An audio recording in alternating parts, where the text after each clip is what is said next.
Ramogi kamoro moro ma intiere ageno ni odiochieng' mari orumo kata dhi e yonero makare ka bende koro wachopo e chenro mar ang'ichwelo kama waikonu weche mathoth matimore.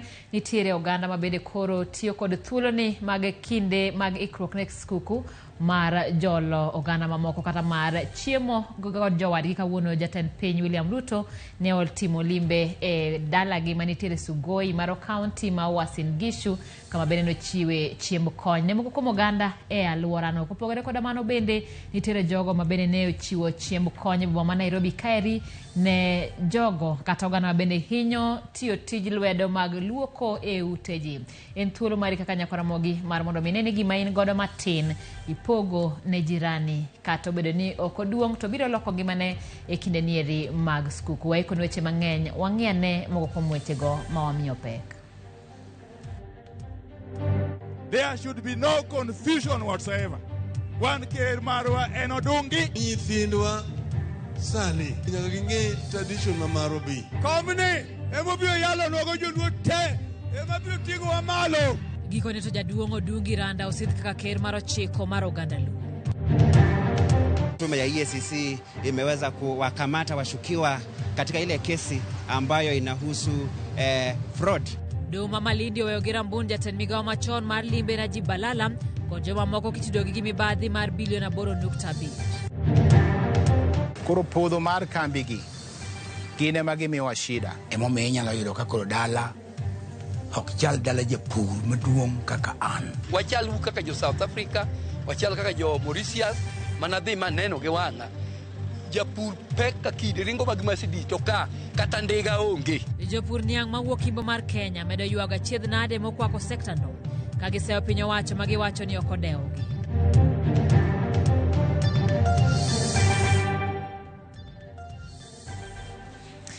Ramogi kaka pile tudri kodwa namba mar ote machuo karia deka 600 bende nyalo yudo kanye mbui mag Facebook, yudo Facebook mbui mag oganda kama tingo Facebook Ramogi TV, yudo YouTube achiel kachiel Ramogi TV, yudo mbui no mar X mano Twitter machon kachiel kod Instagram duto waidore kaka Ramogi TV. Bende nyalo luwe mbui mara mar Facebook @Simfroz Okinda.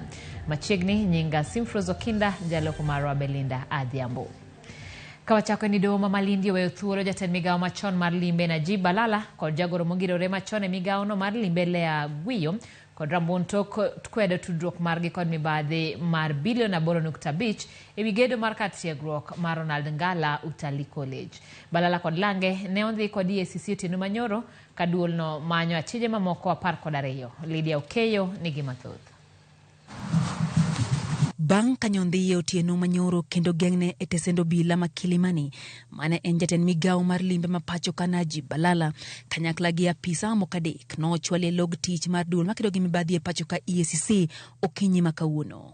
Maen kaluwore gi mibadhi ma ichichne mienogi kama omenda makurilach maromo siling bilion 8.5 mano owinjo gergo kar tiegruok mar Ronald Ngala Utalii College mantiere Vipingo e kaunti ma Kilifi nolalie. Tume ya EACC imeweza kuwakamata washukiwa katika ile kesi ambayo inahusu fraud katika Utalii College kule Kilifi. Wachore ni siling bilion 1.9 mano podhi mondo mitige gedo makamano. Kata kamano achijego ne omedo gariyo magi medo mendago nyaka bilion 8.5. Baada ya kumaliza uchunguzi huu kama vile sheria inapohitaji, tume imekuwa ikipeleka faili hizi kwa mkurugenzi wa mashtaka, na wiki hii tume ya EACC imepata makubaliano ambayo ni concurrence ya mkurugenzi wa mashtaka ili kuwakamata na kuwapeleka mahakamani watu mbalimbali wakiwemo watu ambao wamehudumu katika serikali iliyopita na wengine katika serikali za sasa za county na national government. Najib Balala kod Joseph Odero no chwal nyaki Duma Malindi mayalo buche mibadhi kama odonjnegi ketho maromo 10 mag mibadhi. Apisa mamoko machon mabende nyondi oting'o mane en jagoro mong'ere migaono Lea Guyo, jatachenro matudruok mar mbui Flora Ngina kadul mar EACC oyango ni ibiro donjnegi gi ketho maromo 10 kama oting'o tiyo marach gi apisi magi, tiyo marach gi omenda, rem luwo chike mag ng'iyo mwandu ya apise piny owacho kod ketho mamoko. The offenses relating to procurement fraud and irregular payment of 8.5 billion Kenya shillings in relation to the construction of the proposed Utalii College, that is the coast branch in Kilifi. Duol makedo gi mibadhi e pachoka EACC oyango ni pod gimanyo achije mamoko 11 bang' achiel kuom achijego Alan Wafula Chinane mane en jatatije ma Tourism Fund no maki Bungoma kendo dini apise mag EACC mantiere Bungoma. Liria Okeyo, Ramogi TV, Nairobi. Wadhi nyime kod weche manyien kama jatend piny William Ruto nochopo e dalane Sugoi mantiere kar chung' od bura ma Tarbo County ma Uasin Gishu mar chiwo mwandu mag Christmas ne jo Sugoi kod aluora mare. Jatend piny manotel kod minode gi jotelo mamoko nokawo thuolono mar dwaro ne jo Kenya duto hayo maber mar Christmas kod higa manyien kane gipogo chiemo ne mine kod joma moko manochopo e romono. Ruto bende notiyo kod thuolono mar medo siro ber ma chenro mage biro kelo ne oganda. Gala moro mar oganda nochokore dala gi jatend piny William Ruto Sugoi mantiere kar chung' od bura ma Tarbo County ma Uasin Gishu mar rwako jatend piny minode Recho Ruto kod jotelo mamoko pacho. Kane oloso kinde manopogo mwandu mopogore opogore mag Christmas ne oganda, jatend piny osingo ni e higa manyien ibiro ger ute boma Eldoret e bwo chenro mar ute manego gi yweyo, kowacho ni mano biro ndiko rowere mathoth e kaunti no. Januari mimi naanzia hapa Eldoret. Tunajenga nyumba 10,000 hapa Eldoret na mimi nakuja kuanzisha mwenyewe.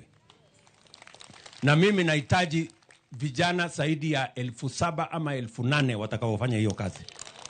So tunataka vijana ambao wanakuja pale wafanye kazi. Ruto medo bende siro chenro manyien mar okumba mar thieth mowacho ni biro dea oganda duto nyaka jogo mayuto gine piny.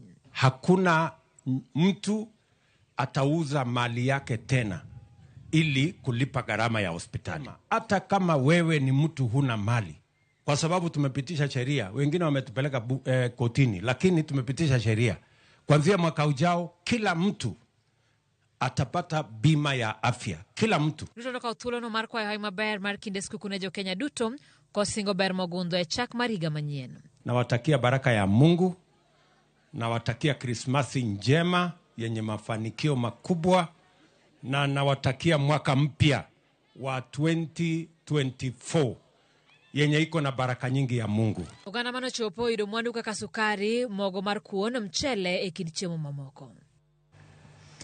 Jagoro mongirore migawo mar arita kwe pachoka Laktar Raymond Omolo koni piny owacho dhi nyime gi chenro mar chwalo chenro mag sirikal e kor gwenge machiegni kod jopiny. Kaka jafwambo marwa e kaunti ma Homa Bay Ali Abich lero, Laktar Omolo bende omedo singo ne oganda jo Kenya arita makare kinde skuku mag Christmas kod nyasi mag yawo higa manyien. Jagoro ma ongirore migawo mar arita kwe pachoka Dr. Raymond Omolo manotimo limbe mare mar tich e kaunti ma Homa Bay okone sirikal oyokore mar chwalo chenro ma opogore machiegni kod jopiny e kor gwenge ma giwuoke mar tieko chandruok ma jopiny osebedo ka neno e kinde ma gilawo chenro mag sirikal kuonde maboyo kodgi. Laktar Omolo ne oloso bang' yawo ayanga ofise ariyo mag Assistant County Commissioner e Division Masego East kod mano Masego West ma omuonyo omenda mar sirikal maromo $30,000,000. Wabiro e weche mag dongruok. An mar ariyo kaka jagoro mongirore e migawo mar arita kwe to gi dongruok mar gwenge. Wadwa ni wang'e ni to ere kaka wanyalo kelo lokruok e kit ngima jopiny. An yo achiel mar kelo dongruok kata kelo lokruok e kit ngima jopiny en timo gik machalo kaka mokelo wa kawuono ni wayawo ofis ma jopiny bro yude ang'owa services. Ne okone sirikal mar jatend piny Laktar William Ruto dhi nyime gi chwalo chenro mag dongruok e konde te ma pachoka mag loko ngima jopiny, kama bende ne omedo singo ne oganda jo Kenya arita makare kinde nyasi mag Christmas kod mar yawo higa manyien. As we celebrate and as we make merry with our families and friends It is our collective responsibility that we ensure that we are doing that in a secure manner without making it difficult for everybody else to go about their business. Now, the safety and well-being of our citizens during this period is paramount. Komisona ya gwenge mag Nyanza Flora Muoroa to ne okonia pisas mag arita kwe mondo ket maini wetiene jopiny nikech sirikal oikore mar bero kuonde magitiye. Officers wengi ambao wanalia kwa sababu ya kukosa ofisi. Mimi huwa nina furaha sana nikiona officers wangu wamepata mahali pazuri pa kufanyia kazi, kwa sababu hiyo inawapatia moral, wanaweza kufanya kazi vizuri. Kitu ambacho ningependa kusema kwa wale ambao wamejengewa ofisi nzuri, shukrani yenu ni kufanya kazi nzuri pia kwa wananchi. Isije ikawa tuko hapa siku ya leo kusherekea, lakini wananchi wakija hapa hawapati huduma. Jotelo mano yuoro kinde nyasi no kamotingo jaod bura ma Homa Bay Town Peter Kaloma ne okoni apise mano yawo go biro konyo jopiny ma osebiro kalawo chenro mag sirikal kuonde maboyo kodgi. Dhurwa, I requested PS Omolo. At that time, we had only 2 divisions covering the entire constituency. But I said we had divisions by name. We lacked the officers for the DOs, the assistant county commissioners. And he gave us 15 million. And this is the office you're seeing here. It is also the office you are seeing in Kabunde. So he gave us 15 million for this structure and another 15 million for the one we have also commissioned down at Kabunde. Could you clap for the PA for that support? Wach motimore kani otimore nikech nitie ji ariyo mariek mapach gi ler mong'eyo ni dongruok mar jopiny ok ru gi siasa molil. Alia Beach, Ramogi TV, Homa Bay. Wadhi nyaka wechoge kumotenore koda weche mag thieth ka kaunti ma Siaya mani kod kwan mar jochiw thieth matin mogik ka Kisumu motelo kod kwan mathoth mag jochiw thieth e counties ma oluoro nam Lolwe. Makalura gi report mar migawo mar thieth mane ogol bang' limo kuonde thieth 14,000 duto e pacho ka. Kaka Judith Omondi lero, kaunti ma Nairobi otelo kod 37 e pacho ka mangima ka dwaro mar migawo mar thieth to koro en ni mondo giti kod counties machiegni e bero kwan mar lakteche madwarore mondo thieth obed makare. Kuom kinde malach riwruok mar lakteche osebedo ka bugo dhi e ng'anyo kinde ka kinde, makata sani ne gikoni poni Januari ochopo kapok ochop dwarogi. Poka gichako ng'anyo. Moko kuom gik ma gisebedo ka gisundo ne piny owacho riwo medo kwan mar lakteche kuonde thieth ma pacho ka. Kaluwore kod lipod migawo mar thieth mane ogol bang' timo nonro e kuonde thieth ma ohewo 14,000 e pacho ka, oyangore ni kare en adier ni kwan mar lakteche manie kuonde thieth ma pacho ka ok rom kata nus mar kwan madwarore. E ripodno, Nairobi ma otelo kod 37 kende, ka iluwe kod Tharaka Nithi, Nyeri, Lamu kod Vihiga e kinde mamoko. Kaluo kaunti ma Kisumu ma otelo kod 24, ka Siaya ma oywa goro kod 16 mar jochiw thieth madwarore. E kwan mar lakteche ma osendiki, kata bed ni ma ondiki e yo ma ongirore ng'eny moloyo ma ondiki e yo rak, pogruok malach onge kendo gihawre. Ka itieko chandruok mar nok mar lakteche, tudruok e kind piny owacho mamalo kod mag counties dwarore. We must then continue playing our role of capacity building the counties. Indeed, I'm very happy that the representative from the county COG clearly requested the minister that they need a lot of support to be able to deliver on their mandate, which is health being a devolved function. But critical of all, and I'm very happy that some of the members who are here are also from the private sector, there is an opportunity for investment. Investment in areas that so far we do not have facilities. That's an area that the private sector can come in and plug and support us in that area. Wach machielo ma lakteche osebedo ka ng'urie en bedo ni masinde thieth noke ute thieth ma pacho ka. Ripod ni yango ni ute thieth mag piny owacho, masinde noke mokalo ahinya to manie rang'iny mar level 2. 74 mag ute thieth mag level 2 onge kod masinde mag chwalo muya kata oxygen, ka rang'iny mar level 4 to 15 kende madwarore mondo mi oketie oxygen. Biro mar COVID-19 e pacho ka ne obero matin chenro mag thieth, ahinya to ne masinde mane omedi e ute thieth mag rakruok gi midhiero matek. E chopo lek mar Universal Health Coverage, mayor omenda mare ichak keti lai Januar mar higa manyien, nyaka neni midhiero mar nok mar lakteche kod masinde thieth odwok piny e pacho ka. Judith Omondi, Ramogi TV.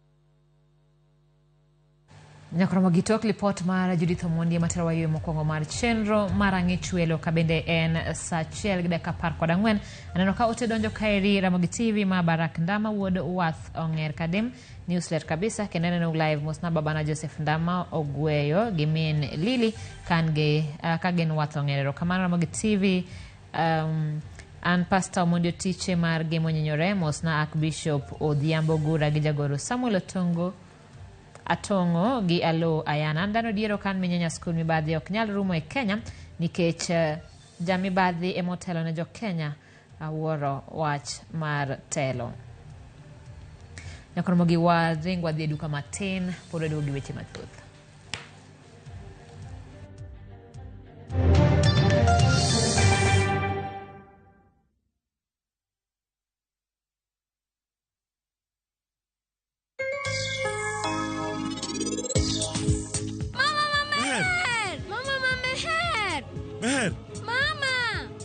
Mer chungane malo.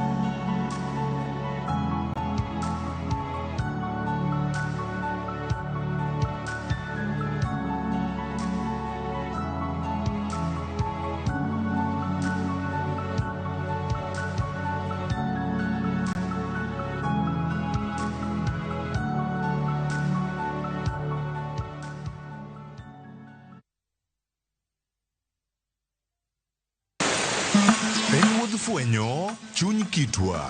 Ang'o miyo yie ni chako mana mine? Dak ne chake yie chuo. Yie ni chako mine nikech mine ma pito. Ng'e sigana kod kido manyiso ber kod mit piny. Nitie jaduong' mane okwongo kama ne iluongo jaduong' Ngeso Kosandi. Kaluwore kaka kidi ma jaduong' ohero kaka chiege maduong'. Kidi jaduong' ni Kit Mikayi. Kendo rom kod jorit kitwa. Mondo ne en dero mar jaduong' madhako moro amora ok dhie. Piny mamako dhogi. Kamaru biro to maru otho e dala. Iyiecho ne tiel. Omake amaka kama. Nyawana adhiya kinywana limi. Riwri kod Rabala Kwasi owadgi Rajabu. Kendo koro go jonam grech en duoko rech mane iseng'iewo. E 111. Ngeso ka ngeso saa 1:45 otieno. Mane Ramogi TV.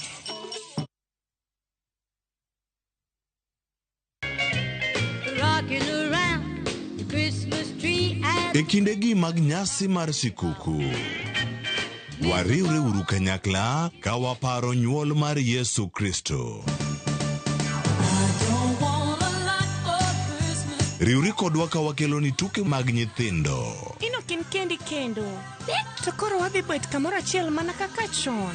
Parane mor kodilo mane wantiere godo e sinema mag Christmas. Yien mar Christmas. Bese loso yien mar Christmas cha. Warwakuru mor mar Christmas mondo opong' e chunywa.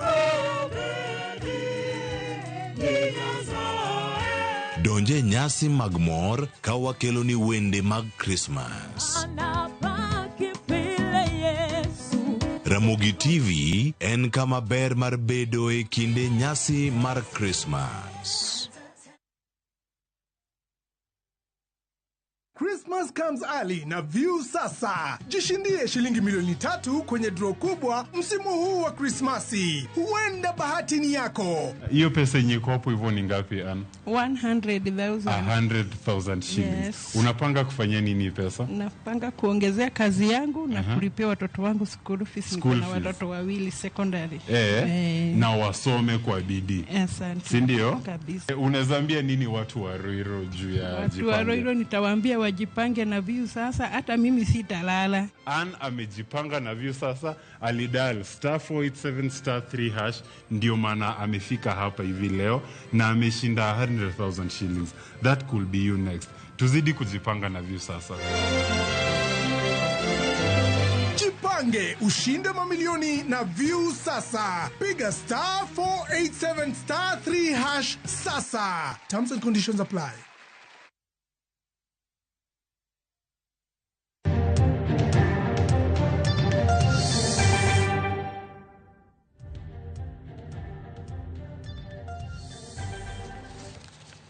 Machini Kenya kwa Ramogi, sirikand Kenya kwanza kwa telnegi kwa jatend piny William Ruto, nosingoni pinyo wacho mare oseketo kenge mowinjore mar chiero sekta mar pur niang', ma osebedo kod midhiero mopogore kaka chudo mar jopur.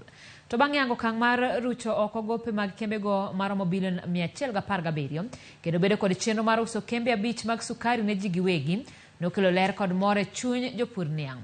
Ripota maro Millicent Adhiambo notwa kod mokum jopur niang' moluore kod kara moluoro kembe 5 go magin Nzoia, Soni, Moroni, kachiel kod Chemelele, kendo miyo wapach jopur ewi okenge go mag temo chiero kembe go. E wang' sa Onyango, e gweng' ma Kasese ei Miwani, mayudore e kaunti ma Kisumu. Wayudo David Okelo, japur niang', 1963 e dalane kod tijege mapile mag weche puodho e orundune mar bando. Kata obedo ni David ni kod ranyisi mag japur mang'ula. Picha mar kit ngima modago kod chal mar dalane to nyiso pogruok mar arieya. Adonjo e tich mar puro niang'. Niang' ne ber ahinya ka nochakore. Kendo niang' ne ber kabisa. Tijene yot, ndirni ok ne rich ahinya ka sani. Kata mana kane warwako gi factory to ne ok tich ahinya ka sani. To kang'iyo talent na en pur. Emoseketa kaka unena ni to mak mani rach mar niang' no. Emomiyo inyalo yudo ka koro dala ok chal dala japur maduong' kaka an.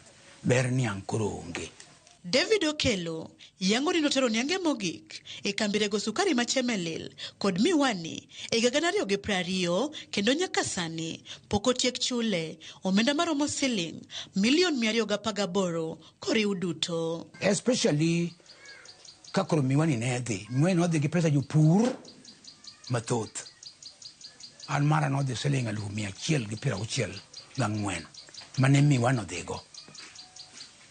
Mokaw chunywa modwoko kabisa. Onge ber Chemelil to anyalo wacho ni gopa ma en go mana kata kichulo en 54,000. Komachielo, Walter Odhiambo rango tingane mag pur. Buya mojimbo kod tiende tinga monimo e ichuodho nyiso malong'o higni 40 mag chandruok e pur mar niang'. Walter nobolo ni pangla pur niang' e puothe maromo eka 25 e gini mar 90 bang' kambi sukari ma Miwani mbemore molwar molor, gino mane omiyo lekne pur kogeno yuto yor ohala nogore e lwanda. Ogore piny mokwongo oyudo kan wasetero niang' kuno, niang' mane watero kuno nolal te. Ochako chire mar ariyo, wachako watero niang' mane watero be ochako duogo lal te. Kambi ogore piny, kaka nogore piny 92 nyaka sani, Miwani pok ochier. Kanye makoro chandruok ochako neno ni koro niang' mane nitie nyaka water mana Chemelil, koka mano to watero Moroni. Koro podho mar kambi gi gine ma gimiyowa shida, gine ma gimiyowa chandruok makoro ber niang' koro kwane. Iyudo ka jonyuol ma janigi nyithindo e skul ok ginyalo afford fee, nyithindo higni 5-6 moko olal nono moko dhi skul. Puothe manopur te odok back to zero. Niang' okethore modok back to zero. Koro mano dok chien maduong' ahinya. Ndara odhi oriwore mokethore ma pi oketho. Ng'ari val ndara onge. Chirni be matindo tindo mancha ne wayudo konyruok. Be koro pesa onge, chirni be ochako dok chien motho. Koro really en dok chien maduong' kabisa. Dwe mar 9 higani, jatend piny William Ruto nolando ni piny owacho mare orucho oko gope mag kembego maromo bilion 117 kaka achiel kuom okenge motelo ne usogi ne joket mwandu giwegi. Dwachiel tok mano, jatend piny nochako singo ne jopur niang' Christmas moiu e yor chulo gigo pegi ma siling bilion 1.7. Kata kamano, ofukegi pod ninono nyaka sani. Koro in pesa nielo 500 pod nindo gi chemelil, nindo gi muroni. Koro iparo ni japur ni konyore nade. Koro kata sirikal nyalo timo gini piyo kaka nyalore, sisi jopur bandho pesa.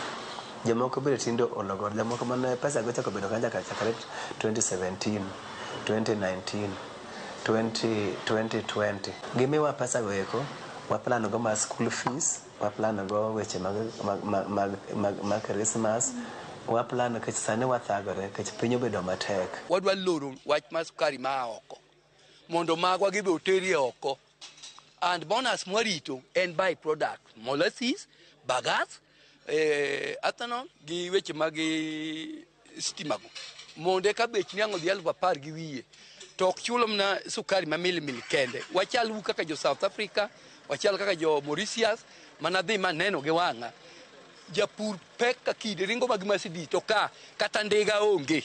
E seche ogogogo, jodito e sekta mar pur niang' kokalo kuom bad migao mochung' ne pur kod chiemo oselieko ni piny owacho biro gwelo jogo ma olap dhogi ndong' ne nyiewo kembe 5 go koromo dwe mar 1 higa manyien. Weche mag uso kambe mag sirikal marego niang', onaka jok matiyo gi jopur ok wane tiende. Koro wadwa ni kopo ni giwacho ni leasing timore, gichuno, wanda ka gichuno, because they have failed to undertake their role, gine ma gichuno, to mano ke yo kende. Yo en ni gigolo mibadhi, to gikelo pesa, titimo go maintenance. Tibro neno ka get the right person mundo manage these facilities. Then neno ka wabro loso pesa. To kata obedo ni lendo makamano nitie, jopur niang' to kwayo mondo kaw pachgi e wi chike mabiro tayo kaka iuso kembego ne joket mwandu mag kembe ji giwegi. Kopo ne gidwa use, sami itimo leasing ni endi, role mar jopur en ang'o? Jopur kaka wachanya farmer representative, gin tijgi gin ang'o kaendi? Be gibiro bedo part of management? Kata decision making, kata gibiro wacho ni wan bende kitimo maendi waboda mondo wabed achiel kuom jok ma ng'ado riyo kaka onego bed ni loso gini. Ka companies odong private thing, to it means ni jopur onge voice, gionge duol. Riwruok kata gitem loso societies gibed gi riwruogino ok nyal chung' motegno. Ke gima private companies owacho en final. We prefer public companies nikech gin owned gi sirikal. Ka wawuoyo to giwinjo wachwa. Ka wawacho ni karach bulosnwa, gibiro gi losonwa. Mana kaka thoth jopur niang', David ni kod geno ni sektano biro chier kendo bero ngimagi nyadichiel kendo. Sama iling kirito biro irito dhi keyo mondo inwang' pesa, nyathi odhi sikul, igere ot moro, ing'iewe gimoro manyien, bas mano se affect people like one. Konyalo kele sani, bonyalo chako ting'o malo maisha, nikech kata ka udi mwadake no kata ka makoro wabete ni simiti nogo to pudhore ok chal kata mna old simiti. Sami tiyo gimoro to dhi fail, gino duoko chunyi chien kabisa. Ma chunywa en mna chuny motegno, onge crop moro monyalo donje. Machalo kech kawa ok chiegi, chai ok chiegi, e nyando sugar belt ka. Koro monde gine ma koro chunyi ni ko nyaka tim nade, nyaka ti. 10 years down the line kapok wabedo gi act, wawuoye pesa mag grant mondo migo jopur demo ti wuone gima chalo youth oduoge niang', moko se drop e school puro niang', to pesa mar sugar development levy ja komigi ginyalo konyore. Ka odong' mana ndalo machuok kende to sirikal chopo singogi mar chulo gope jopur niang' maromo bilion 1.7 chop giko higani. Jopur owuok oko kod duol achiel ka gikwedo wach mosebedo ka liekore ni sirikal dwa nywandogi mondo giti kod kemberego niang' mag ji giwegi. Gino ma giwacho ni biro mayo gi duol kendo koro gikwayo sirikal mondo rangane na wachno matut kapok gichwoyo kogno. Millicent Adhiambo, Ramogi TV, Kasese, Kisumu County. Erokamano nya Millicent Adhiambo. Jopur koro nigi geno ni chenro ma sirikal mar Kenya Kwanza ni godo mar chiero sekta mar pur niang' biro dewo ngima jopur mondo gimbe gidage kaka jogo ma tiyo tich ma bende odew e pacho kaeri. Piny Luo gikone to oyudo ker margi jaduong' Odungi Randa mane osiedhi gi sironyo e kar bago rombe mar oganda Luo ma Ofafa Memorial Hall e kaunti ma Kisumu.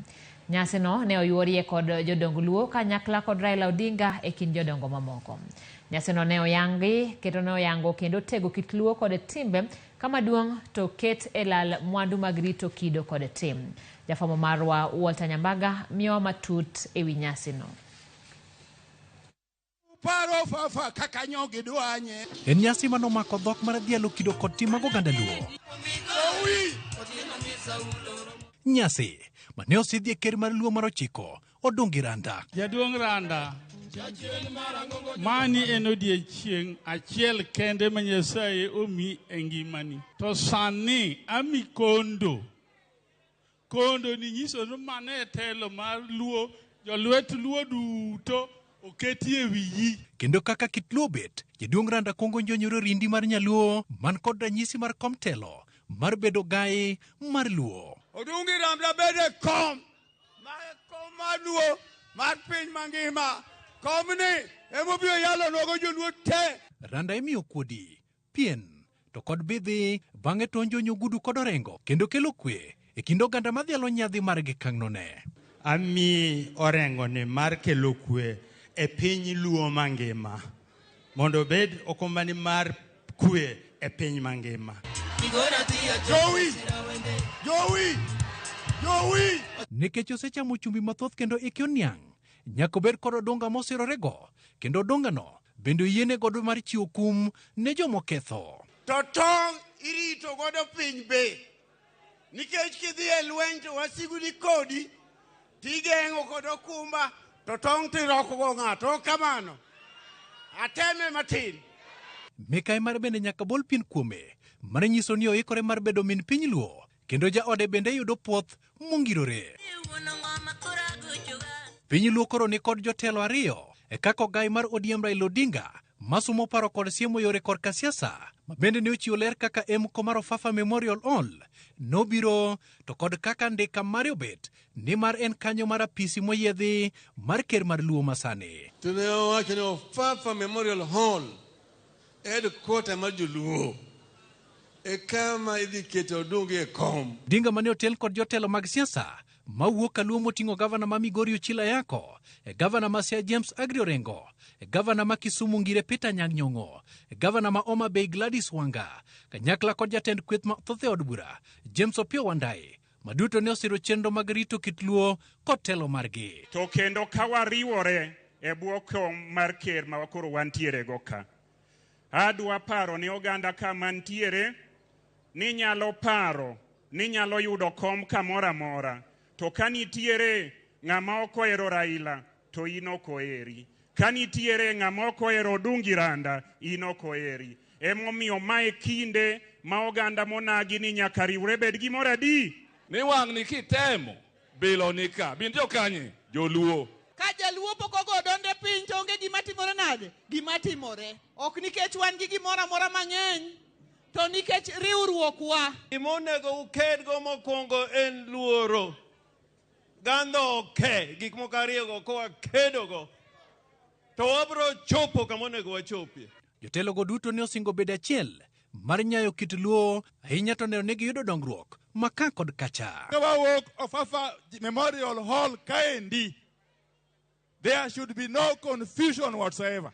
Wan ker marwa en Odungi. Nyakoro Magajwang' sidhayanga ker mar Luo olang'o ne oganda Luo. Ochiwo thuolo ne jaduong' Odungi Randa mana siema apaya ne oganda Luo kanyo ma ginyalo luwo, kendo bedo kaka ogai mar oganda Luo e kinde ma weche tek to nyalo somo negi rieko gin mowinjore gi tim, to kendo bende omiyo thuolo mar soko wang' jogo modhi ataro kod dwach oganda Luo kanyakla kod kido margi kod tim margi. Walter Nyambaga, Ramogi TV.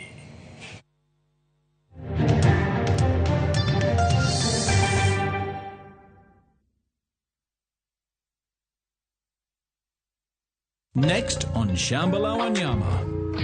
Amjapanda ndege kwa sababu hamkunyoli wote. You live a sad, pathetic life. Between food and tithe, which is more essential. Hannah, what your husband did is illegal. The bishops are ganging up against you. Sisi sio kama serikali. Mungu aongezangi ushuru. Shamba la Wanyama. New episodes available every Saturday, only on View Sasa.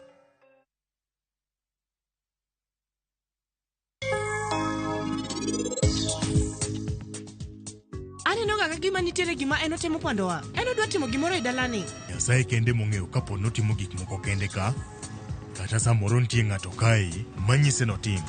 Chiemo manaketo poda mere mochamo. Madam sani ni operation room. Onge kaka eno nyalo mako simbi. To kapo ni gimarach kotimre ni meher. Gimoro amora ma madam ochano koro biro kethre. Teke Sarabjit Singil. In rita wabo neno. Kapo ni an malaika mar ngimani kata mar tho. Mama meher! Mama meher! Nimeget airtime. Airtel Money inakuokolea. Really? Ukiwithdraw chapa kwa Airtel Money agent inakurudishia hiyo transaction fee kama airtime. Thank you. Karibu.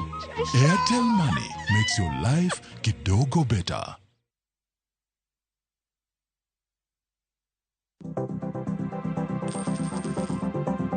Mondo mi ikungo omenda e yo mayot kendo e yo mowinjore, onego ibed kod paro mar kungo dwe ka dwe, juma ka juma, kata odiochieng' kodiochieng'.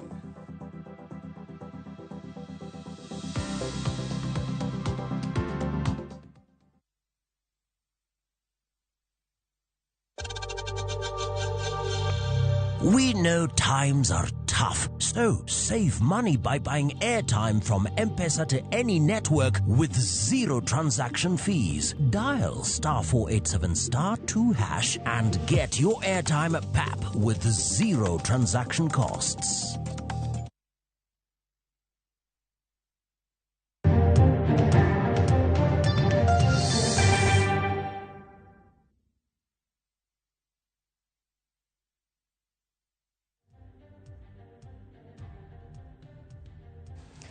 Machini kendo kambi reru mar Kenya Railways oyango ni gimedo geche okolo maringe route ma Nairobi kochomo Nanyuki kod mano ma Nairobi nyaka Kisumu. Oganda ikore ne nyasi mar skuku ka koro chenro mag wuoth bende koro iko e yo makare. Cleophas Oluoch nigi mathoth. Mang'ich, tung mar gach okolo ywak. Wuoth chakore. Wuoth ochomo konde mopogore opogore. Gisani Mayo chomo Nanyuki. Kambi gach reru omedo kwan geche mag okolo madhi Nanyuki kod Kisumu. We will continue running trains every day to Kisumu. We will continue running a daily train throughout up to Nanyuki. And we are also going to bring Kenyans who have gone home back to Nairobi every day. And we are happy for the support that we have gotten from the government to rehabilitate these routes because they were idle some years. They were not useful. Kambireru mar Kenya Railways oketo kenge mag neno ni oganda yudo thuolo manyangafu mar wuotho. Almost half of the train is full of children. Young people, young children who are going home with their parents. Again, this has been a big challenge because we are convenient. When you are in this train, you are safe. Children are safe. You are not climbing on top of a matatu or a bus. They are seated peacefully. Kochakore tarik 13 dwe mar 12 nyocha wachako safari makoro obet machiegni koro wating'o ji pile pile odhiambo kodhiambo kawa Kisumu kendo odhiambo kodhiambo kawa Nairobi nyaka nyo wachak mano waseting'o ji 14,698. In every station you pass, we have our security personnel standing by and monitoring this train. Wuodhe geche okolo osebedo ka medore pacho ka ilero ni bende gechego medi nyaka ne wuoth madhi Mombasa e yor SGR. Yangore ni e kinde sikuku, SGR nigi teko mar ting'o jowuoth mohewo 10,000 e safar mawuok Mombasa kabiro Nairobi kendo dok. We have been fully booked. We are moving around 10,000 passengers per day. We are going to bring business class coaches where you can sleep, work, and wake up with the Wi-Fi and with the people surrounding you around. who can give you a cup of tea to enjoy your journey. Jopiny chopo e tesend gach reru ma Nairobi Central Station. Waromogi alano piyo, mabende iko joge ne wuoth. Olero kaka osebedo ka otemo ng'ado otiko. Nagombo mondo adhi kodgi kawuono, lakini anwang'o kopong' nyaka tarik 28 eka koro anyalo ng'eto. Koro atemo kwagi koponi ginyalo nwang'ona nafas mondo adhi gi joga, to giwacho nopong'. Kata kamano, jatend Kenya Railways owacho ni e kinde ni nengo wuoth ni kare, ka higa manyien ginyalo loke. From here to Kisumu it was about 600 shillings. From here to Nanyuki we are charging 200 shillings. However, this will change by next year, but currently that is what we are doing. Jopiny wuotho e kinde mapek mar ngima e uchumi, masani okwako bombe kod moko kuom udi. Inyalo pime gi ang'o ka irango higa mokalo. Nengo mar wuoth no obedo matek matin nikech gik moko medore ngima odhi malo. Bei ma wakawo pod en bei ma waketo machien pod pok wamedo nikech waneno ka ngima tek ne ji emomiyo pod watiyo gi bei mane wantiere go chon. Mamano pod waonge gi mpango mar medo, biro bet kamano. Higa mokalo ne wawuok ka gokinyi to wadonjo kacha godhiambo. Koro kinyal nwang'o gari materi e pacho. Koro ne chuno ni wanyalo yweyo Kisumu nyaka kendo gokinyi eka koro achaka adhi dala. Lakini koro kaka aneno chenro magin go koro higani, aneno ka koro wawuok ka godhiambo tidonjo Kisumu gokinyi. Inyalo madho chachi moro, inyalo bayo Kisumu matin, tikawo gari kendo ichak idonji kaluo. E wi magi duto, kambi mar Kenya Railways oyango ni gibiro chiwo arita makare ne jowuoth matiyo kod gechegi. I want to assure all our travelers who are traveling by train that we are 100% secure.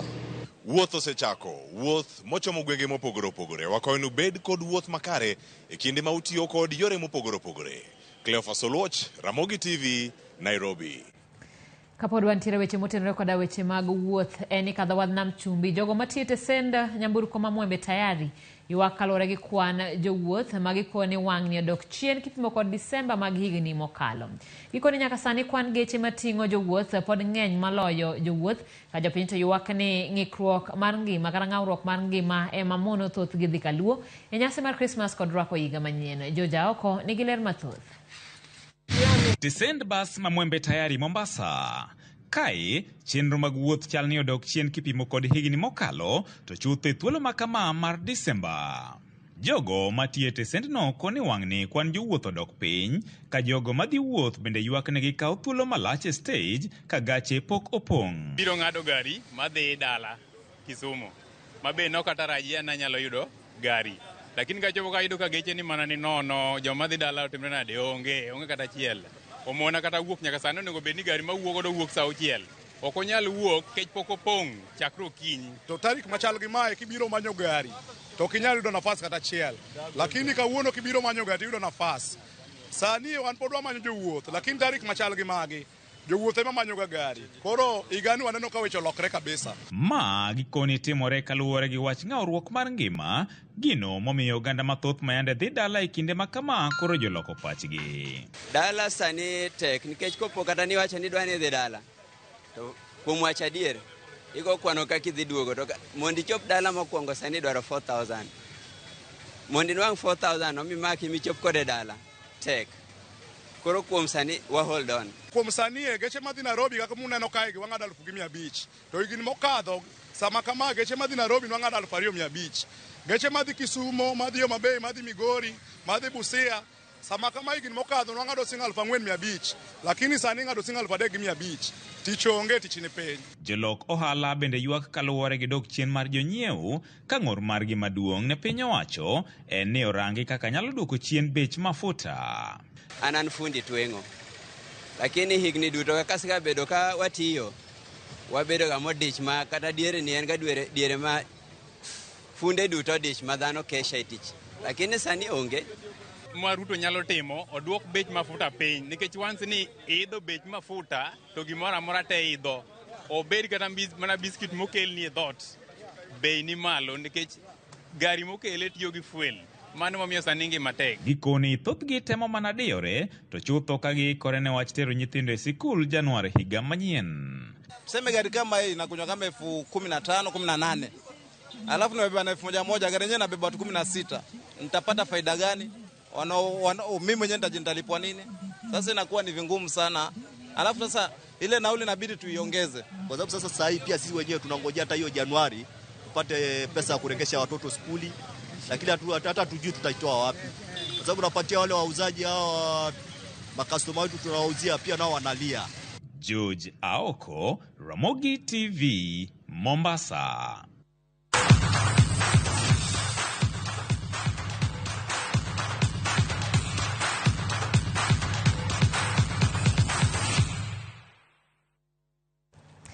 E paw tuke ni Victory Farm obedo joloch tuke mag piem yiedhi mag Rusinga Festival Boat Racing mane obagi dho wath ma kama Sengre Beach County ma Homa Bay. Victory Farm noloyo joloch nyadidek odanga boat nyasi no mane oyuore gi jotelo mopogore mane oting'o nyaka jatend migawo mar weche tudruok gi lony manyasani Eliudo Walo. E kidieny mar wakeini tim mar kama Sengre noyombo tim mar Gesa Gesa kendo bedo joloch e higani. Jokanyo mane oyuore e tukego nokwayo sir e gero tuke mag yiedhi.